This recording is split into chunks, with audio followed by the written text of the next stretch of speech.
संतो घर में झगड़ा भारी, रात दिवस मिल उठ उठ लागे, 5 डोटा एक नारी।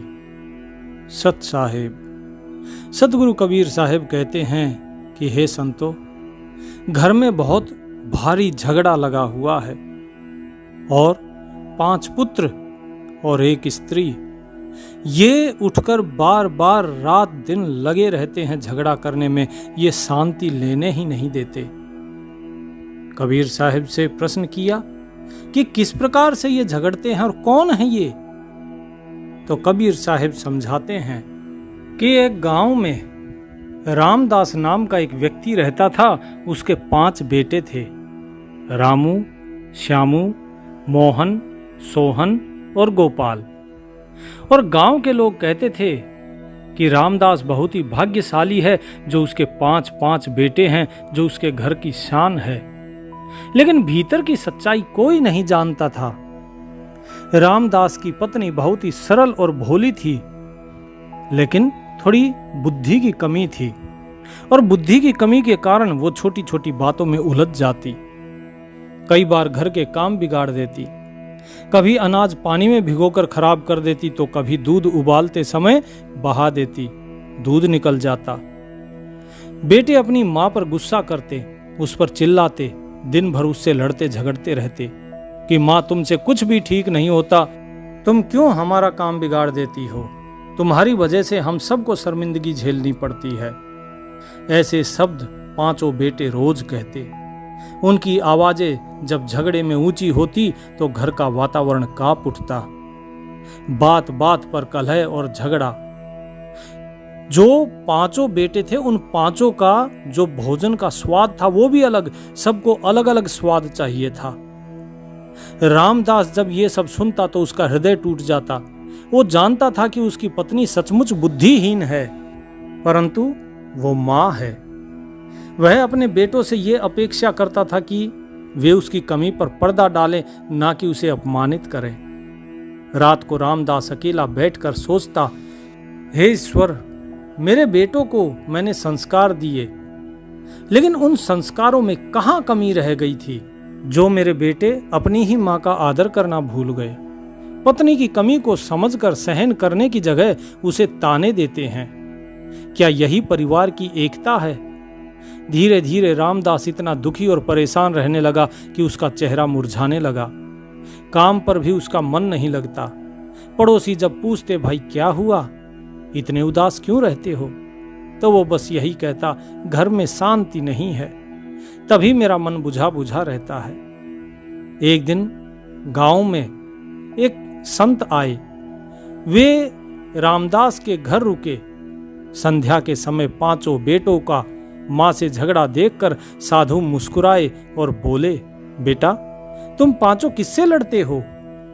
रामू बोला कि ये हमारी जो मां है, ये बात बात पर काम बिगाड़ती है, बिल्कुल बुद्धिहीन है, हर काम बिगाड़ देती है। साधु ने शांत स्वर में कहा, यदि किसी के पास बुद्धि नहीं है तो क्या उसका अपमान करना उचित है? सोचो, यदि आंखें कमजोर हो जाएं तो हम क्या उसे निकाल कर फेंक देते हैं?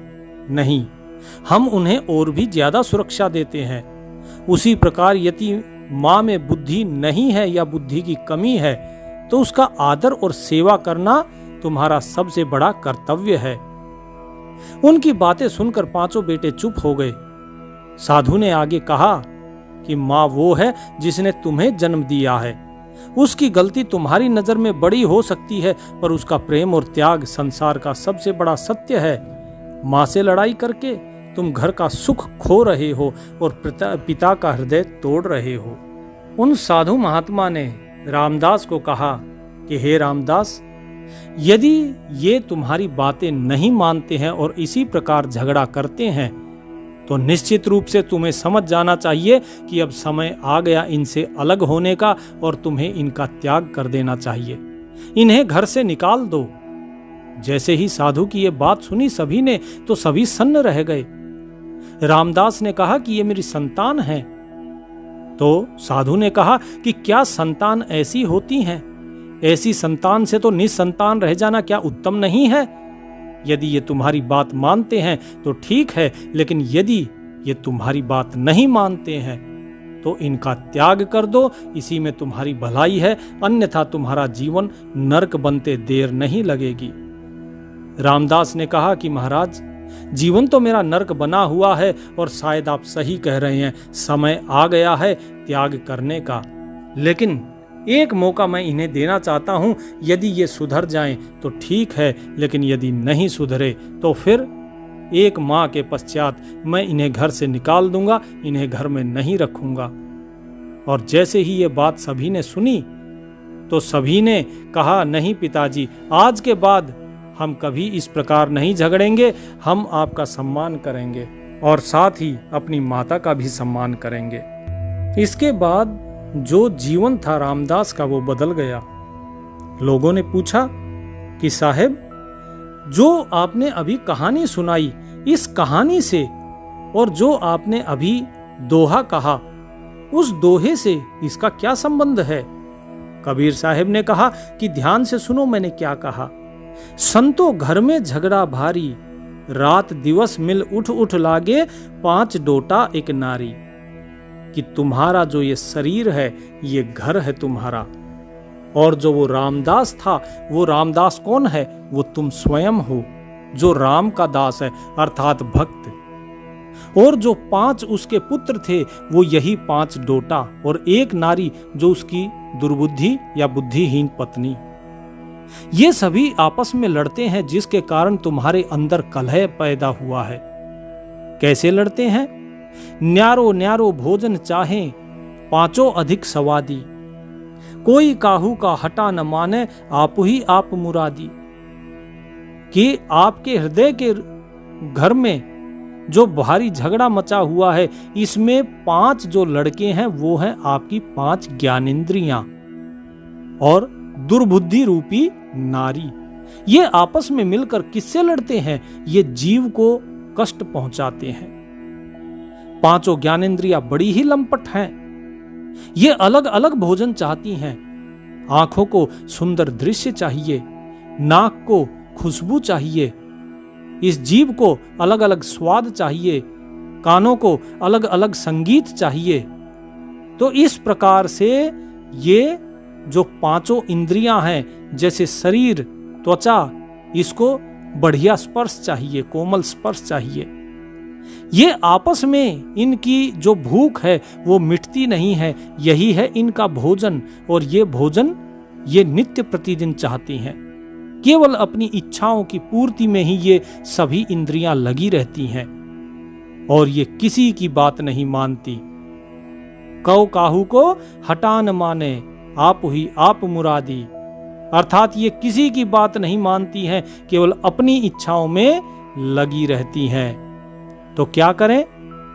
दुर्मति केर दोहागन मेटे, ढोट ही चाप चपेरे, कहें कबीर सोई जन मेरा, जो घर की रार निबेरे। कि साधक को चाहिए कि सर्वप्रथम दुर्बुद्धि को अपना दुर्भाग्य समझकर नष्ट कर दे, अर्थात दुर्बुद्धि का त्याग कर दे और सद्बुद्धि को अपनाए। और जो इंद्रिय रूपी बच्चे हैं उनको डांट कर बैठा दे। जिस प्रकार रामदास ने कहा कि यदि ये नहीं मानेंगे तो इनका त्याग कर दिया जाएगा, इन्हें घर से निकाल दिया जाएगा, इसी प्रकार आपको भी इन सभी का त्याग करना होगा। क्योंकि ये दुर्बुद्धि, ये आपका दुर्भाग्य है, इसको नष्ट कर दो। जितने इंद्रिय रूपी बच्चे हैं उनको डांट कर बैठाओ, अर्थात उसको वश में कर लो। और जो अपने हृदय रूपी घर के झगड़े को समाप्त कर देता है वही सच्चा सेवक है, वही सच्चा अनुगामिया भक्त है। कहे कबीर सोई जन मेरा, जो घर की रार निबेरे, जो अपने घर का झगड़ा मिटा देता है इंद्रियों का और दुर्बुद्धि का, वही वास्तव में सच्चा भक्त है। तो जो साधु समाज बैठा था उसने पूछा कि हे कबीर साहब जी, बताइए हमें फिर कि ये जितनी भी चीजें हैं जो आपने कही, 5 ज्ञानेंद्रियां और जो ये दुर्बुद्धि है, इन्हें कैसे वश में किया जाए, किस प्रकार से ये काबू में आएंगी? आप ये चीज तो बताते नहीं। कबीर साहब बोले, मैं तो बताता हूं, एक बार नहीं, मैं बार बार बताता हूं, लेकिन लोग मानते ही कहां हैं। अच्छे वृक्ष एक पेड़ है, निरंजन वा की डार, त्रिदेवा शाखा बहे, पात भया संसार। मैंने तो कितनी बार बताया है कि वो परमात्मा ही इस सारे संसार के अंदर विराजमान है और कोई है ही नहीं। जो निरंजन है, जो काल है, वो तो उसी वृक्ष की एक डाली है, वो अलग नहीं है। और जो तीनों देवी देवता हैं, ये उसी परमात्मा रूपी वृक्ष की अलग अलग शाखाएं हैं। और ये सारा संसार, ये जो पत्ते हैं, ये भी उसी वृक्ष के ही हैं। ये सब उससे अलग नहीं है। लेकिन लोग क्या मानते हैं? लोग तो एक दूसरे के साथ तुलना करते हैं। लोग तू और मैं के भेद में पड़े हुए हैं। लोगों को कितना ही समझाऊं, लोग तो समझते नहीं है। इनको अगर मैं सच बोलता हूं तो ये उल्टा मुझे ही मारने को दौड़ते हैं, क्योंकि ये जिस चीज में लगे हुए हैं, ये उसी में ही लगे रहना चाहते हैं। ये सत्य देखना ही नहीं चाहते। संतो देखो जग बोराना, साच कहूं तो मारन धावे झूठे जगपतियाना। सतगुरु कबीर साहब कबीर बीजक के शब्द नंबर 4 में बताते हैं कि ये जगत जो है, ये पागल बोराया हुआ है, बावला होकर घूम रहा है। ये यदि मैं इसको सच्चाई बताता हूं कि भाई तुम जो कर रहे हो वो गलत हो, गलत कर रहे हो, जो वास्तव में तुम्हें चीज करनी चाहिए, जिसकी भक्ति करनी चाहिए, वो कोई और है, तुम जिस मूर्ति को पूज रहे हो ये गलत है, तो वो मुझे ही मारने दौड़ते हैं। और यदि उनको झूठ बोला जाता है तो वो उस पर विश्वास कर लेते हैं। तो बताइए मैं क्या करूं? नेमी देखा धर्मी देखा, प्रात करे स्नाना, आत्म मार पसान ही पूजे, उनमें किछौ न ज्ञाना। अब मैं तो ये भी तो बताता हूं लोगों को कि भाई तुम झूठी बातों पर विश्वास करते हो। धर्म के नाम पर संसार के लोग पागल हो गए हैं। जो धर्मावलंबी हैं वो क्या करेंगे? प्रातः स्नान करते हैं, परंतु जो जीवधारी हैं उनको मारकर और निर्जीव पत्थरों और जो देवी देवताओं की पूजा है उसको करते हैं, बलि देते हैं। जरा सोचिए, एक सजीव को मारकर उसकी बलि देकर और निर्जीव को प्रसन्न करते हैं, जैसे इनका ज्ञान ही समाप्त हो गया हो, इनके अंदर कोई बुद्धि कोई ज्ञान बचा ही नहीं हो। इस प्रकार के कर्म वो करते हैं। तो बताओ क्या ये चीज सही है? लेकिन जब मैं ये चीज बताता हूं तो वो लोग वापस मेरे ही पीछे पड़ जाते हैं, मुझे ही मारने को दौड़ते हैं। बहुतक देखा पीर औलिया, पढ़े किताब कुराना, कै मुरीद तदबीर बतावे, उनमें उहे जो ज्ञाना।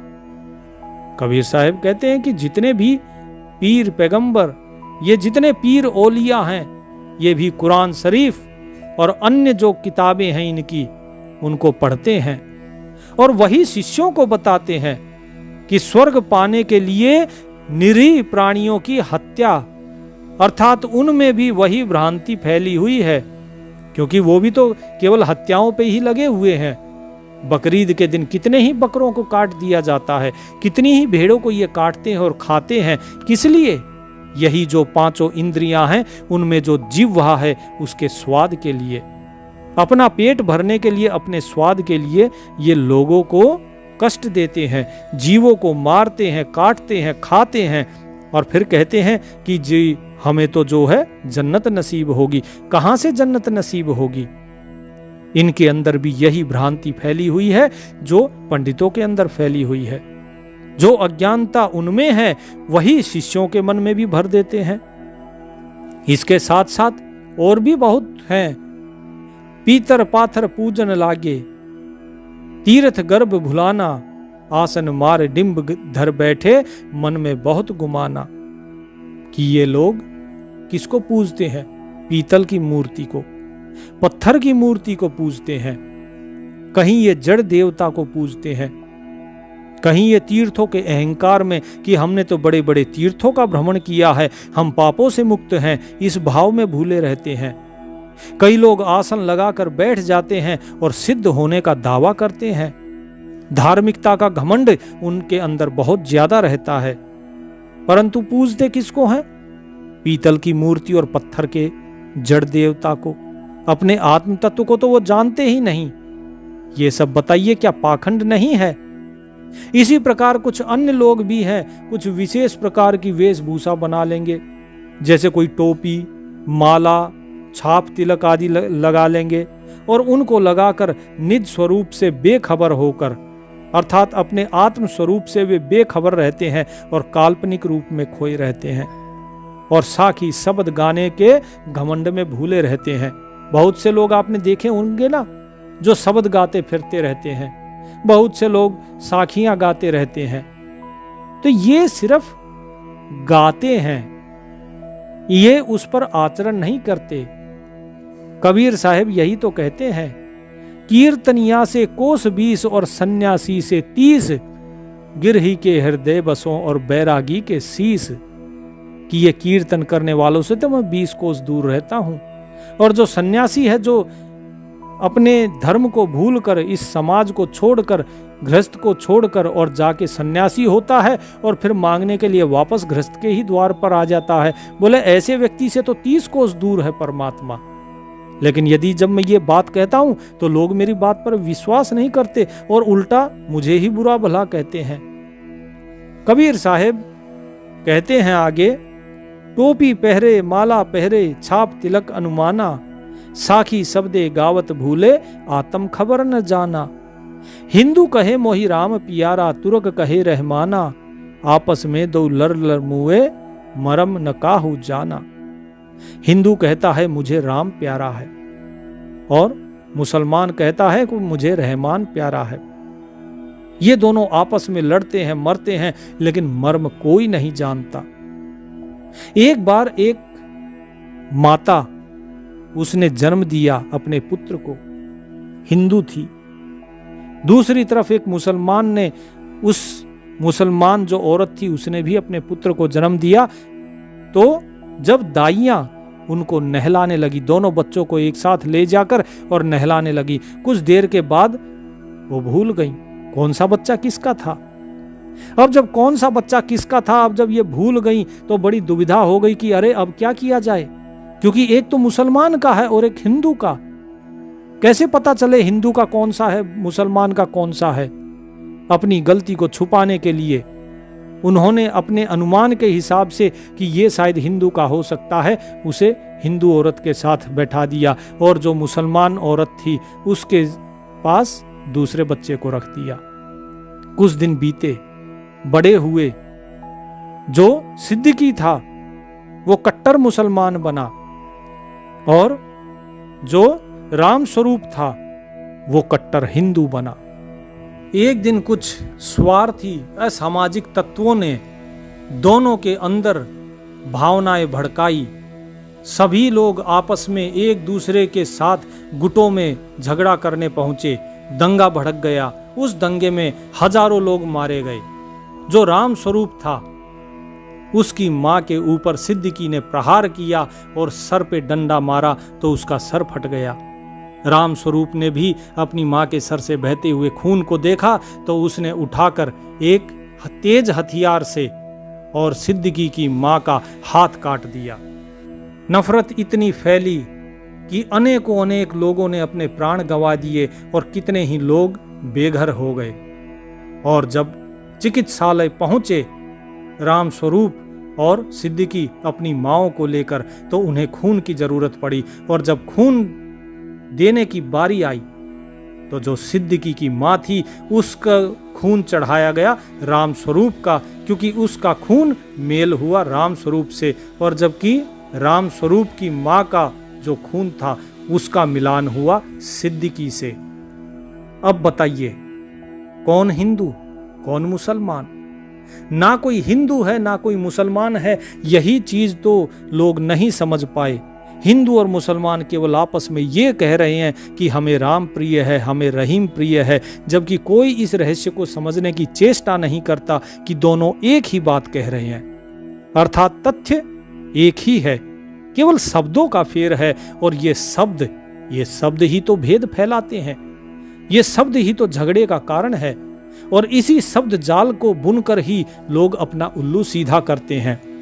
आजकल बहुत से लोग हैं, कल ही के सत्संग में मैंने बताया था कि काल भगवान, कहां से आया गया ये शब्द काल भगवान, कहां से आया ये शब्द कि पूर्ण परमात्मा? क्या परमात्मा अधूरा भी होता है?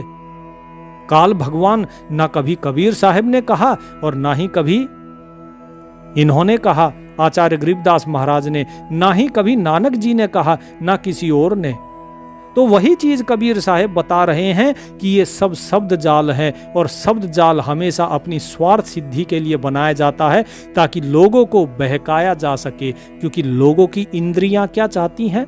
नए नए स्वाद को भोगना।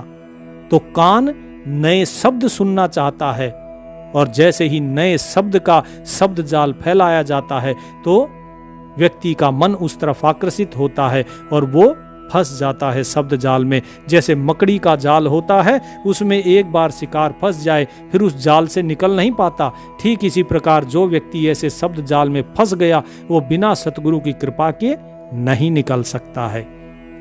कबीर साहिब कहते हैं कि जो लोग घर घर मंत्र देते हैं, दीक्षा देते हुए घूमते रहते हैं, आजकल तो यही हो रहा है कि लोग जो हैं अलग अलग जगह पर जाके बोलते हैं कि भाई तुम आओ, हमारे आश्रम में आओ, यहाँ पर आओ, ये चैनल सब्सक्राइब करो यूट्यूब पे। हालांकि मैं भी डालता हूँ यूट्यूब पे सत्संग, लेकिन आपने देखा होगा मैं कभी नहीं कहता कि आप सब्सक्राइब करो। लेकिन ये परमात्मा की विशेष कृपा है इस दास पर कि उसने इस सत्य ज्ञान को फैलाने के लिए मुझे निमित्त बनाया।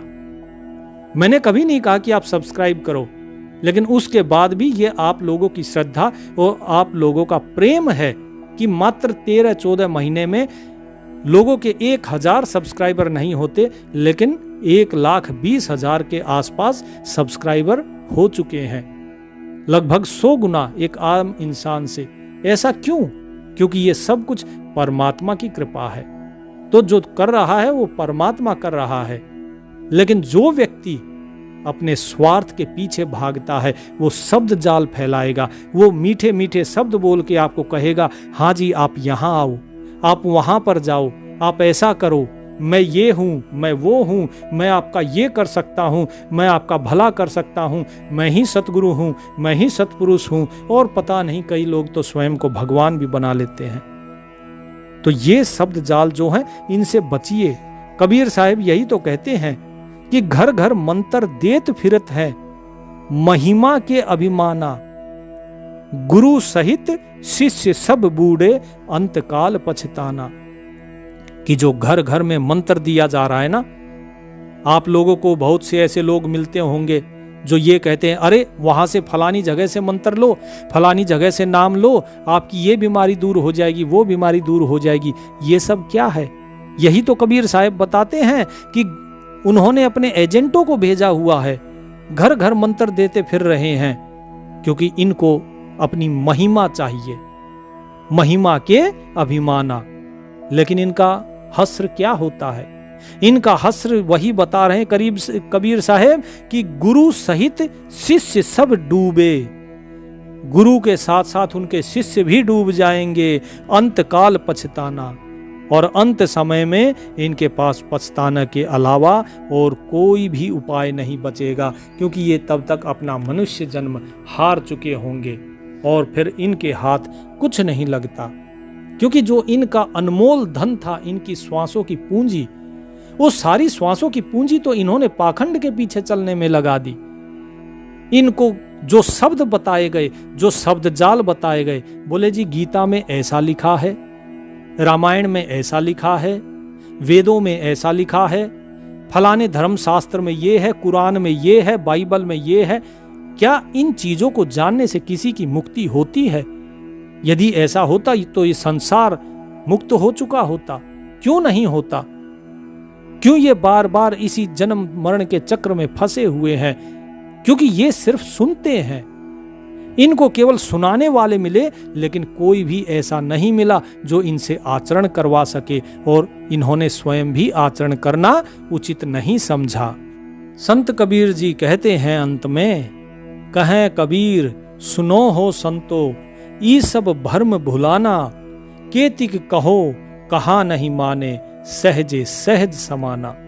कि हे संतो, इस कबीर की बात भी सुन लो कि जितने भी ये संप्रदाय हैं, ये सब महिमा के अभिमान में रहकर घूम रहे हैं और ये स्वयं गुरु बन बैठे हैं। अब इनको चेलों की, शिष्यों की चाह है और ये सभी शिष्यों को डुबोने वाले हैं, क्योंकि गुरु भी अंधा है और चेले भी अंधे हो गए।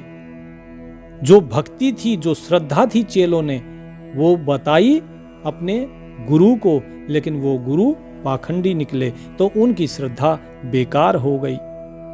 तो साहिब कहते हैं कि ऐसे गुरु शिष्यों के सहित भवसागर में डूब जाते हैं और अंत काल में फिर पश्चाताप करते हैं। इसीलिए साहिब कहते हैं कि सभी भेड़िया धसान के समान भर्म भूल में पड़े हुए हैं। कितना कहा जाए, कहा नहीं मानते हैं ये लोग। तो इसीलिए इनको ज्यादा कहना सही नहीं है, क्योंकि ये सभी जैसे खाल ओढ़े हुए भेड़िया होता है ना, भेड़ की खाल में, इसी प्रकार भेड़ की खाल ओढ़कर ये भेड़िए बैठे हैं और जितनी बाकी भेड़े हैं इनको पता ही नहीं चलता, ये उनके शब्द जाल में फंसे हुए हैं। ये समझ ही नहीं पाते कि वो मालिक की जो प्राप्ति है वो केवल सहज भाव से होगी। केतिक कहो कहा नहीं माने, सहजे सहज समाना, कि कितना ही भी इनको समझा लो, ये इस बात को समझने को तैयार ही नहीं कि सहज भाव के द्वारा ही मालिक की प्राप्ति होगी। इनके अंदर वो सहज भाव है ही नहीं। सहज भाव क्यों नहीं है? क्योंकि लोग ये चाहते हैं तुरंत जैसे ही वो किसी गुरु के पास जाए तो उन्हें प्रभु का दीदार हो जाए, कोई जादू की छड़ी घुमाए और दीदार हो जाए, लेकिन ऐसा नहीं होता है।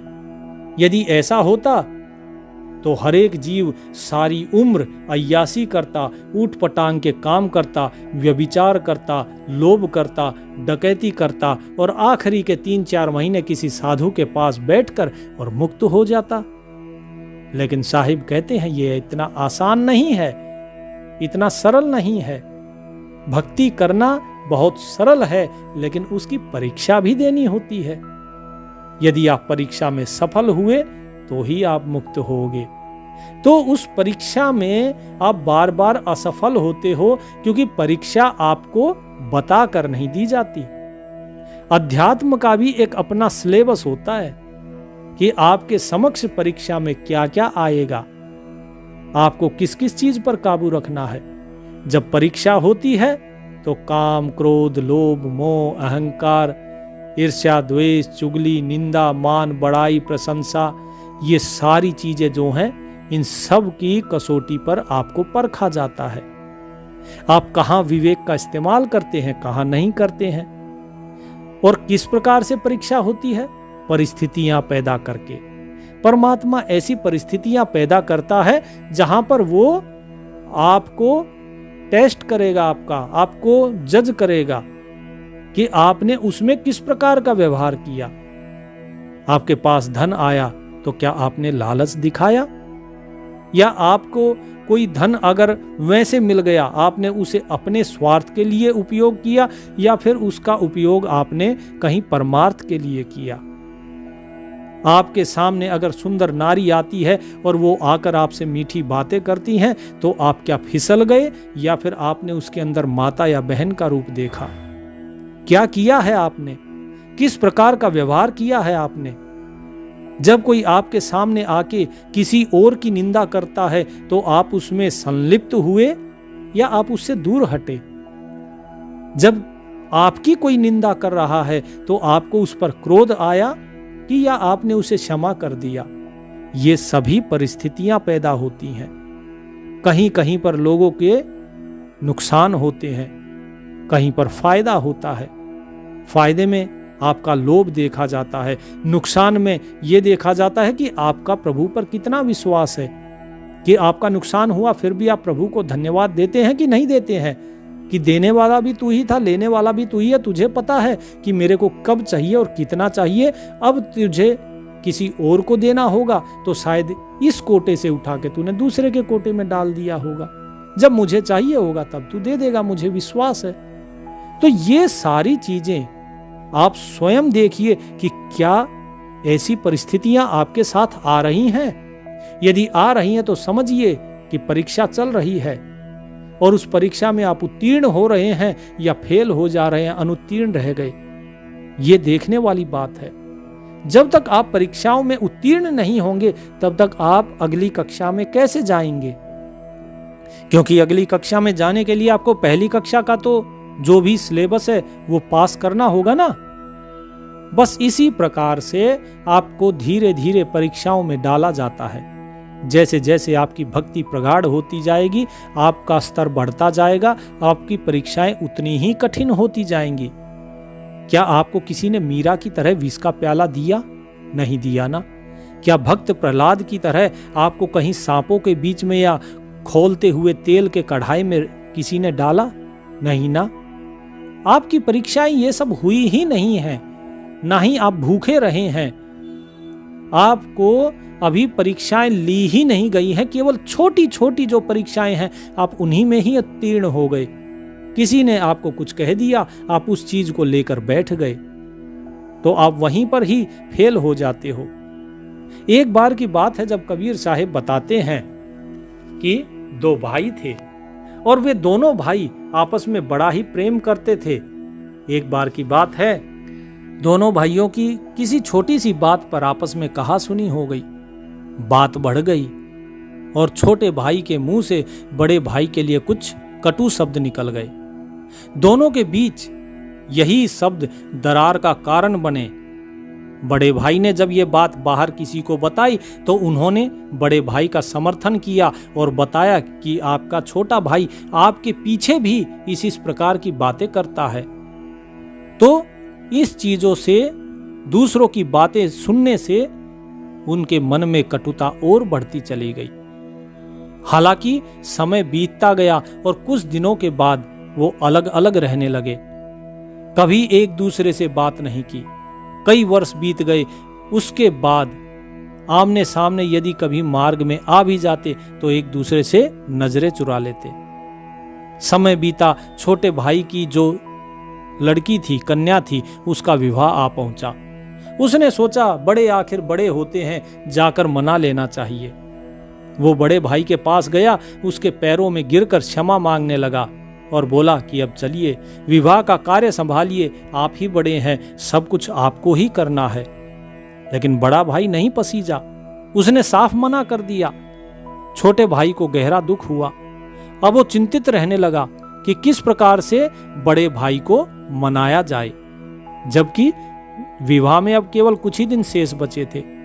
तभी किसी ने बताया कि तुम्हारे भाई जो हैं वो सत्संग में जाते हैं और जिन संत का वो सत्संग सुनते हैं वो उनकी बात जरूर मानेंगे, तुम वहां पर जाओ।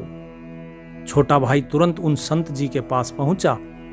उसने सारी बात बताई, अपनी गलती स्वीकार की और प्रार्थना की कि हे गुरुदेव, किसी भी प्रकार से मेरे भाई को विवाह में आने के लिए तैयार कर दीजिए। मैं चाहता हूं जो बड़े भाई का सम्मान होना चाहिए वो सम्मान उन्हें मिले। दूसरे दिन जब बड़ा भाई सत्संग में पहुंचा तो संत जी ने पूछा, सुना है तुम्हारे छोटे भाई की बेटी का विवाह है, तुम क्या काम देख रहे हो? तो बड़े भाई ने बोला कि मैं विवाह में सम्मिलित नहीं हो रहा। कुछ वर्ष पहले छोटे भाई ने मुझे ऐसे कटु वचन कहे थे कि आज मेरे हृदय में वे कांटे की तरह चुभ रहे हैं। तो उन संत जी ने शांत स्वर में कहा कि सत्संग समाप्त होने पर मुझसे मिलना। सत्संग के बाद जब बड़ा भाई संत जी के पास पहुंचा तो संत जी ने कहा, पिछले रविवार को मैंने प्रवचन में क्या विषय बताया था? तो बड़ा भाई चुप रहा। बहुत प्रयास करने के बाद भी उसे याद नहीं आ रहा था।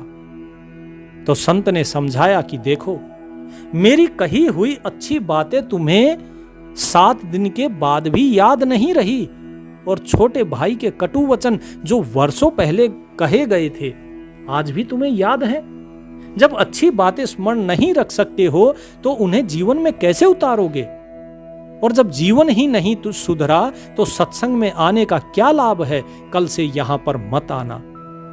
संत जी के इन वचनों ने बड़े भाई की आंखें खोल दी। उसने आत्मचिंतन किया और समझ गया कि वास्तविक बड़प्पन कटुता को भूलने में है। उसने संत जी के चरणों में सिर झुकाया और कहा, गुरुदेव, आज मैंने सत्य को जान लिया। अब मैं तुरंत छोटे भाई के पास जाता हूं और जो भी मेरा दायित्व है उसे मैं निभाता हूं। तो अच्छी बातें हमेशा हृदय में बसानी चाहिए और बुरी स्मृतियों को भूल जाना चाहिए। यही श्रेष्ठ है। क्षमा और मिलन से ही जीवन का वास्तविक सुख मिलता है। इस चीज को समझिए।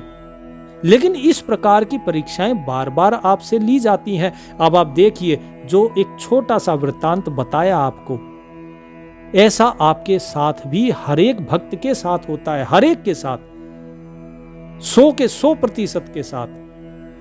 अब आप सोचिए कि ऐसी स्थिति में आप क्या करते हैं? आप भी वही करते हैं जो बड़े भाई ने किया, या आप उन्हें क्षमा कर देते हैं? यहीं से पहचान होती है कि भक्त अगले पड़ाव पर पहुंचा कि नहीं पहुंचा। यदि आपके दिमाग में वही पुरानी बातें घूम रही हैं तो समझ लीजिए कि आप अभी भी वहीं पर ही घूम रहे हैं, आप आगे बढ़े ही नहीं हैं। और जब आगे बढ़े ही नहीं हैं तो मंजिल कैसे मिलेगी? आप तो एक ही रास्ते पर अटक गए। तो इसीलिए यदि आगे बढ़ना है तो मंजिल को प्राप्त करने के लिए आपको आगे चलना पड़ेगा, पुरानी बातों को भूलना पड़ेगा। जो आपकी परीक्षा ली जा रही है उसमें उत्तीर्ण होकर दिखाना होगा, तभी अगली कक्षा में जा पाएंगे, अन्यथा नहीं। तो कबीर साहिब जी का जो आज का उपदेश था, उम्मीद करता हूं ये सभी को समझ आया होगा। मिलते हैं अगले सत्संग में। तब तक प्रभु का नाम सुमरन कीजिए। परमात्मा सभी पर कृपा बनाए रखे। सत साहिब।